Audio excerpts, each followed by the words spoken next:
This is a minichord.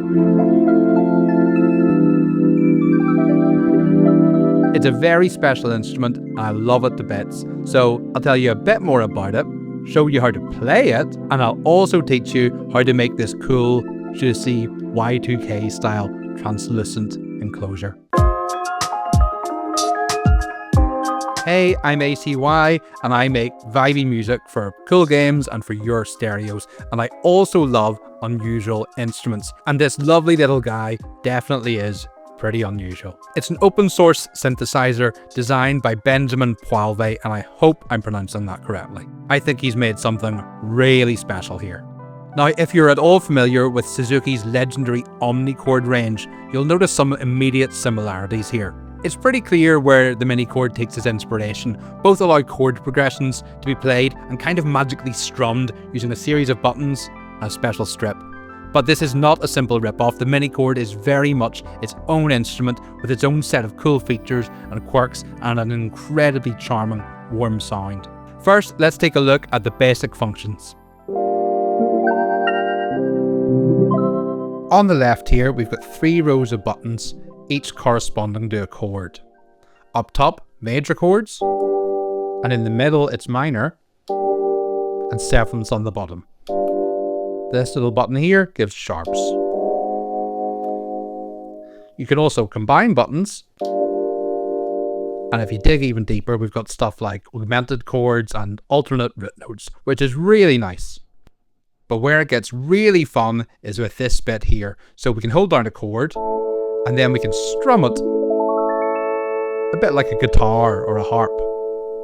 And then if we tap this, we can also hear the individual notes in the chord, or maybe more likely a couple of notes together, because it's small and my hands are big. It's really easy to just pick up and play, and I love that sense of immediacy, and straight out of the box it sounds awesome. Here's a thing I recorded like 5 minutes after the delivery driver dropped it off.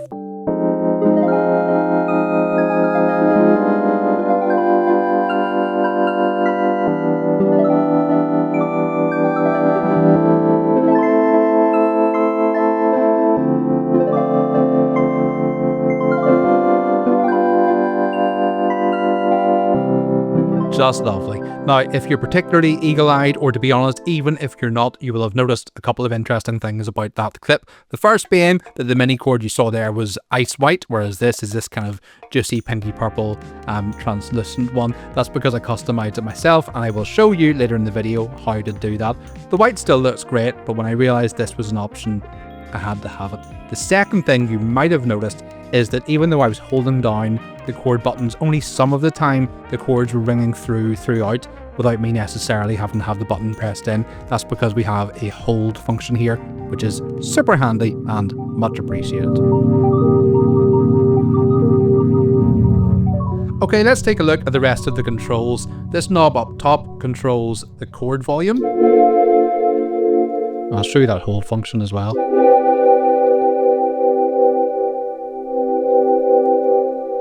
Then, as you might have guessed, this knob is for the strum volume.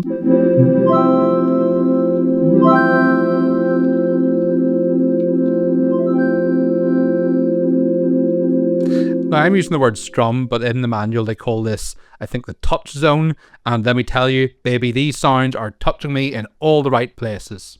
The next knob down here is for effects.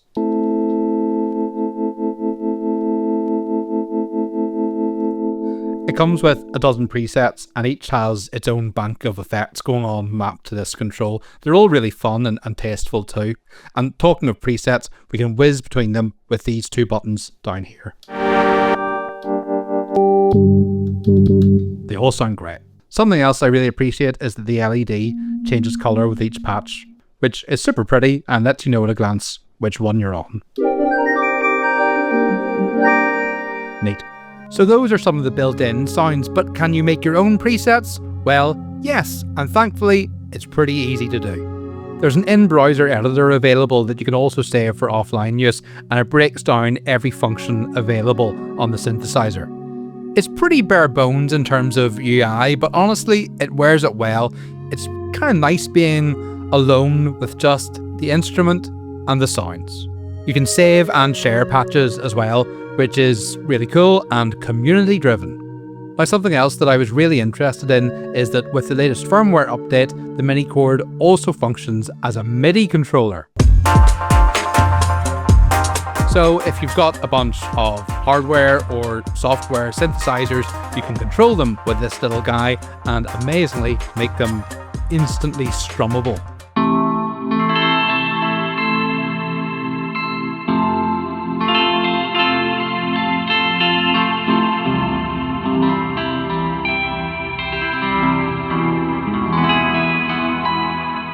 In that clip you just saw, I had the minichord buttoned up to Omnisphere for a kind of lap steel type of sound, and something else I really love attaching it to is my beloved Roland JV 1080. It's fun and inspiring, and it kind of makes you think a bit differently about the sounds that you're using. And to be honest, that element of musical lateral thinking is maybe one of my favourite things about this instrument. It even runs right down to the design of it. You might notice that the chords are laid out in a somewhat unusual way, running F, C, G, D, A, E, B. Now when I first got it, I'll admit that seemed a little strange to me, and I originally planned on reprogramming it and moving the keycaps over so it was a more traditional chromatic layout. But honestly, I like this way better. It gets you out of your own head somehow and encourages playful experimentation. Combined with the fact that everything is so immediate, it's great just to kind of sit down with, switch off your theory brain for a minute and just get a bit weird.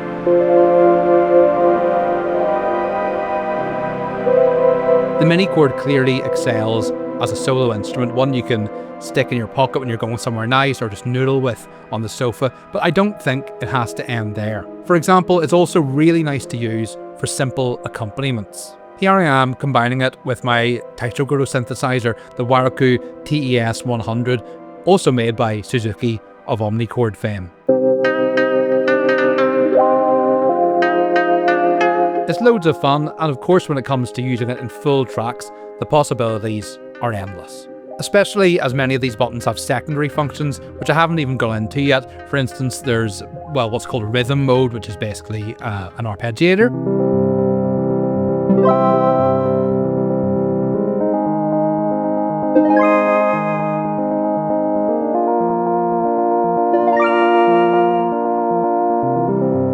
And there are ways of playing more complex chord structures.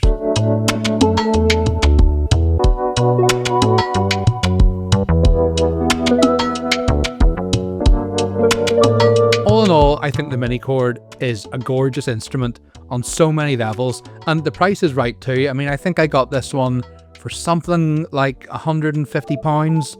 That was including delivery, maybe 160. It was in and around that. You know, not pocket change, but certainly at the very low end of the spectrum when it comes to anything synthesizer related. That was for the pre-made version, but it's open source as well, like I said, and it's built around the Teensy 4.0. So, you know, if you're so inclined and if you've got the skills, you can build it yourself from the ground up. And we have the tools, we have the talent. And I also think there's talk about being offered in kit form at some point, which would be a really nice way to do it, just a bit of gentle soldering, and then at the end of it you've got yourself something very cool at a presumably even nicer price. Now, I said earlier I would talk about how to make this cool translucent enclosure, and that's what we'll get into now. Now, if you're at all familiar with who I am, what I do, the stuff that I like, it will come as absolutely no surprise that I love that kind of late 90s, early Y2K look, the translucent enclosure in a fruity, juicy hue where you can see the guts inside. So while the original white plastic version looks really cool, I've seen ones in black plastic too online, which look awesome as well. I saw like something similar to this on the designer's own Instagram, and I just knew I had to at least try it. And thankfully, it actually wasn't too hard. Here's how to do it.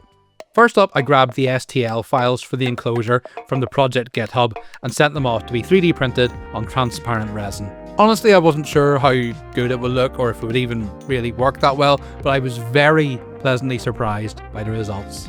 I used JLC 3DP, and I think with fast shipping it was something like 40 quid all in all. One thing to mention is that when I uploaded the files, they got flagged saying that some bits might be too thin and they might not print out correctly, or they could be warped somehow. I thought I would just risk it, and thankfully turned out great. The next thing I needed was a die, so I went for this one by RIT. I'd heard that their die more range would hopefully work for something like this. And now it's a matter of adding the dye to some hot water at a 1:5 ratio, so 1 part dye to 5 parts hot water, and mixing well. And then time to dip our bits, so to speak. Temperature is the real key here, so I used a kitchen thermometer to keep an eye on it. I started with 73 degrees Celsius, as that felt pretty hot, but actually it really needed closer to 80 degrees to get the stain to stick properly. And of course, the mix will start to cool down, so when it's really hot, you're maybe only dipping for a few seconds, but as it begins to cool, you can keep the parts in for longer. I also reheated the mix in the microwave a couple of times to bring it back up to 80 degrees Celsius. Once you're happy and the parts look evenly coated, take them out, give them a good rinse under the tap, make sure not to splash dye everywhere, and then leave them to dry on some kitchen roll. And while that's happening, you can take apart the minichord, which is pretty straightforward. The touch zone just lifts off, but be careful not to snap it because it's on there quite firmly. Then the case has 6 tiny screws with another 3 inside holding the PCB in place. The dyed case was pretty dry by now, but I gave it a good rub down to be sure, getting into all the crevices. You don't want any moisture or condensation causing issues inside the unit. Then just reassemble everything, and here we go! All Y2K'd up, baby. I love how it turned out. It really reminds me of this particular third-party Sega Mega Drive controller I had when I was a kid, and I mean that as a sincere compliment. So yeah, that's the minichord. I love it. I'm sure I'm going to use it for some cool work stuff, but honestly, I just can't wait to go somewhere remote and relax with this thing, and it's very capable in both those regards. And of course, most importantly, it is a joy to play and it sounds wonderful. If you want to learn more, head to minichord.com for all the information. And also, if you're on Instagram, I really recommend checking out Benjamin Poilve's profile on there. He's got cool videos of it, he's got more information about it, it rules. And while you're on there, if you want to check me out too, I'm on Instagram. I don't use it that much, but I kind of do. If you really want to follow me, I'm on Blue Sky, I post there all the time. And if you want to hear music from me, please check me out on Bandcamp. Support on there helps me so much, and I have shitloads of music, so hopefully you'll like at least some of it. I am ACY. This is the minichord. Have an awesome day. Bye for now.